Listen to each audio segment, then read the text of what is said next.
bersama owner dari UMKM Ratnasari Bakery. Boleh perkenalan diri?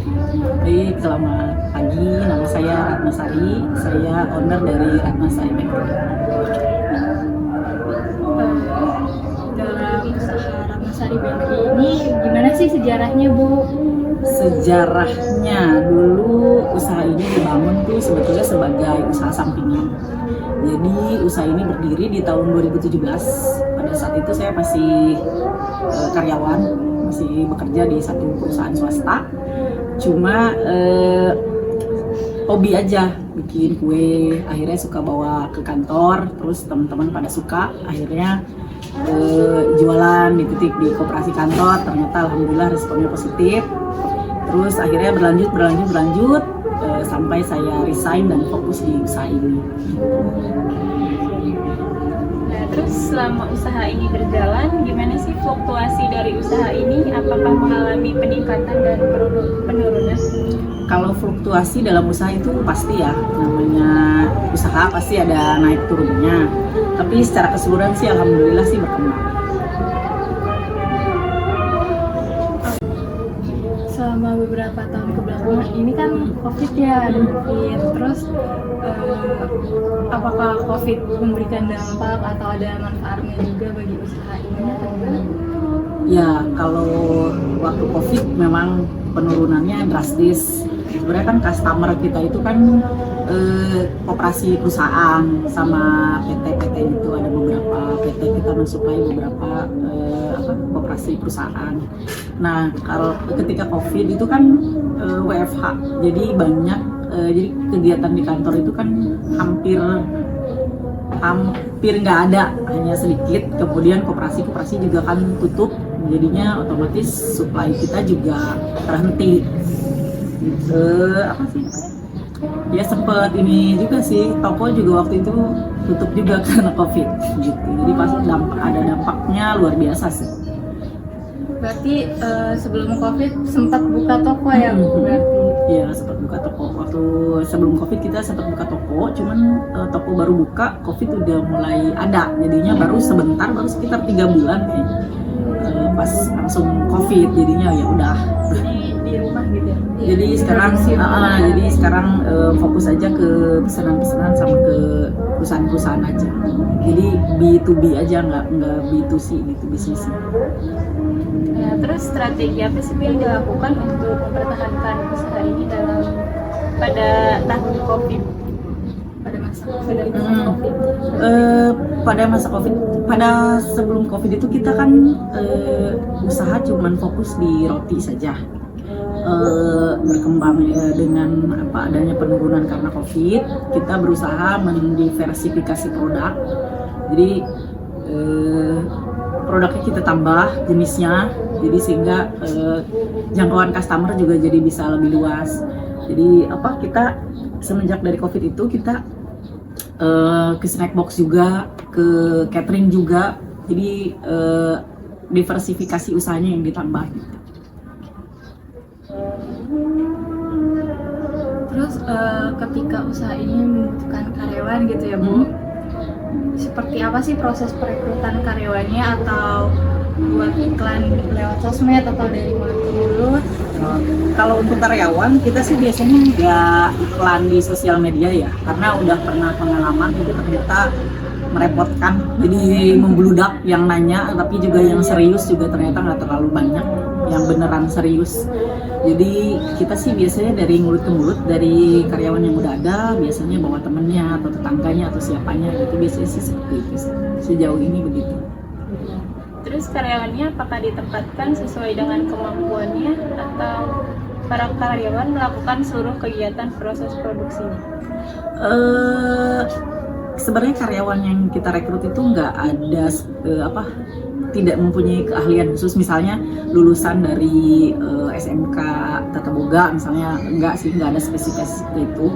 Biasanya malah nol sekali pengetahuannya mengenai baking. Jadi kita dari awal kita latih satu-satu sambil jalan, jadi on the job training lah gitu, sampai akhirnya mereka bisa, nanti kita bagi sesuai keahliannya masing-masing gitu. Untuk produksinya sendiri masih secara manual atau sudah menggunakan mesin? Udah menggunakan mesin sih, tapi masih mesin sederhana lah buat bantu produksi. Nah, terus pemasaran dalam usahanya itu gimana ya yang dilakukan? Pemasarannya kita ngasih proposal biasanya ke koperasi, terus tadi ulang coba pertanyaannya. Pemasaran yang dilakukan Pemasarannya, iya kita biasanya ngasih proposal, terus promosi, kita by phone menawarkan produk kita gitu. Mungkin atau ada pemasaran yang dilakukan secara sosial media, ada akun Instagramnya atau Facebooknya? Ada sih, cuman masih belum terlalu aktif. Kita belum menggunakan sosmed terlalu ini. Kita ada sih, cuman nggak terlalu aktif lah. Untuk target pasarnya sendiri berarti untuk sekarang fokusnya ke koperasi-koperasi pada Ke perusahaan, perusahaan. ada yang ke koperasi, ada yang langsung ke perusahaannya, ke pabrik gitu. Terus apa di usaha ibu ada konsumen dan customer yang tetap? Ada sih, ada. Kita kebetulan alhamdulillah sih ada beberapa customer yang tetap ada yang setiap hari, ada yang mingguan juga ada sih.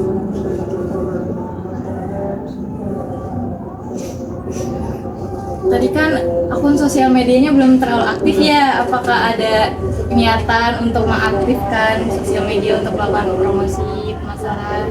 Ada sih, kepengennya mah harusnya sih memang ngerekrut admin ya buat handle sosmed kan, biar kontennya juga ada mutunya gitu kan, jadi ada informasinya, jadi pengennya sih ada adminnya sih ke depannya, cuman untuk saat ini belum. Nah, pada saat ibu memulai usaha ini, bagaimana modal yang ibu gunakan? Apakah modal sendiri atau Modal ada sendiri modal sih. dari luar? Modal sendiri, nyisihin sedikit-sedikit dari tabungan, beli alat, mesin. Karena ini berangkatnya dari hobi, jadi emang beli alat juga tadinya juga buat dipakai sendiri sih. Tapi kesini-kesini jadi kepake dan akhirnya di-upgrade gitu.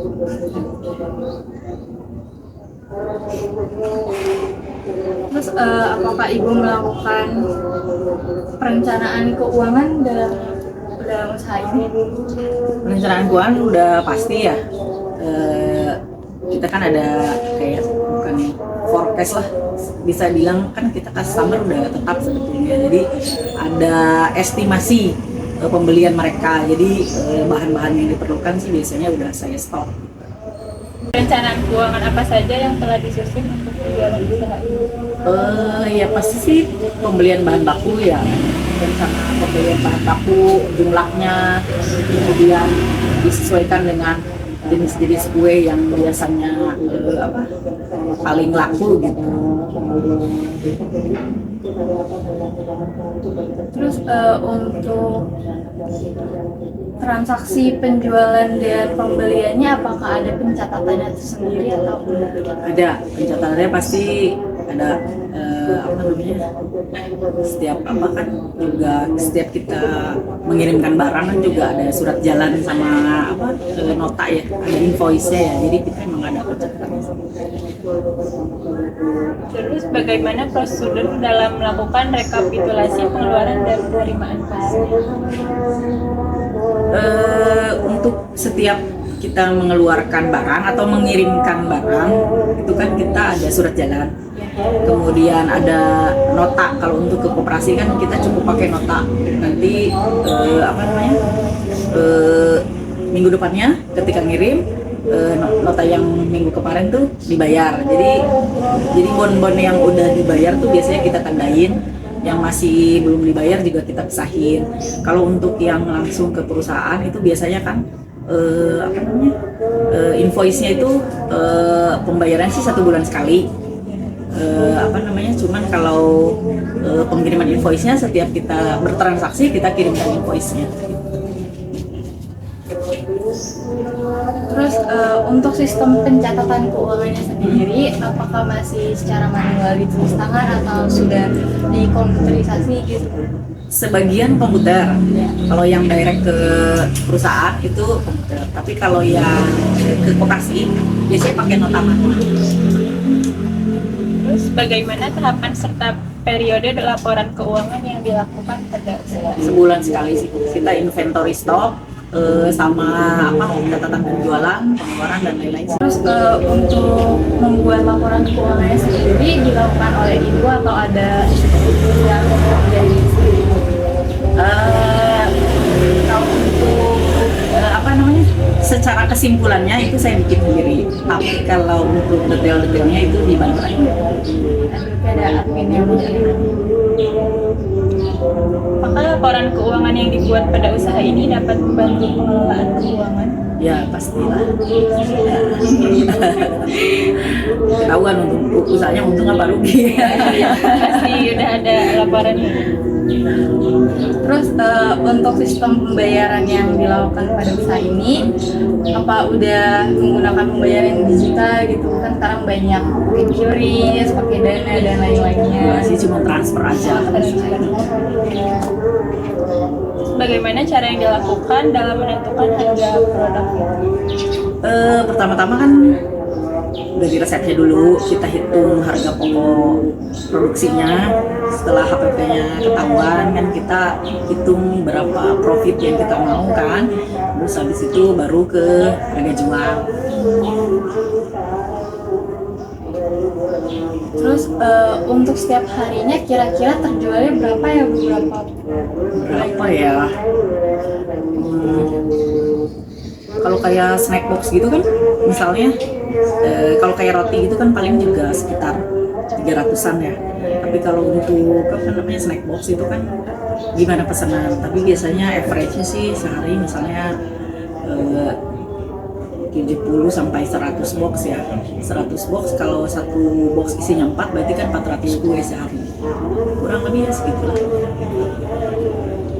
Nah, terus kapankah usaha ini mendapatkan omset terendah dan Omset terendah kalau libur.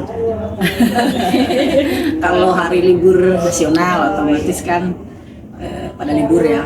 Terus juga kalau misalnya di weekend juga kita ini sih malah turun. kan bergantinya pada perusahaan gitu. Jadi ngikutin jam kerjanya orang pabrik. Kalau yang untuk yang tingginya sendiri itu kapan Bu? Tentunya ya weekday sih. Weekday nggak lihat awal bulan akhir bulan nggak mesti sih. Pas weekend aja pas turun. Iya. Terus misalkan ada bulan Ramadan gitu ya Bu, ada produksi lain atau yang kue, biasanya kue apa? Iya, Kue kering. Kue kering ya. Ya kalau misalnya kalau untuk kan kita di hari biasa kan ke perusahaan ya. Tapi kalau di bulan puasa kan memang turun. Nah, berarti penurunannya tadi berarti di bulan puasa. Nah, kita switch ke itu apa? Kue kering. Terus snack box juga ada sih buat takjil gitu. Biasanya malah kuantitinya ribuan sih biasanya kalau lagi takjil gitu. Tapi kalau misalnya kue kering juga kita udah ada beberapa reseller. Sampai hampir 1000 toples sih kalau lebaran. Terus berapa omset yang didapatkan setiap bulan? Average-nya berapa ya? Berapa ya omsetnya? Assalamualaikum warahmatullahi wabarakatuh. Saya akan mempresentasikan tugas ekonomi manajerial yaitu kunjungan industri pada UMKM Ratnasari Bakery yang disusun oleh saya Safnabilah Khairunisa dengan NIM 2241 dari kelas MN 22B dan rekan saya Hania Putri Meilani dengan NIM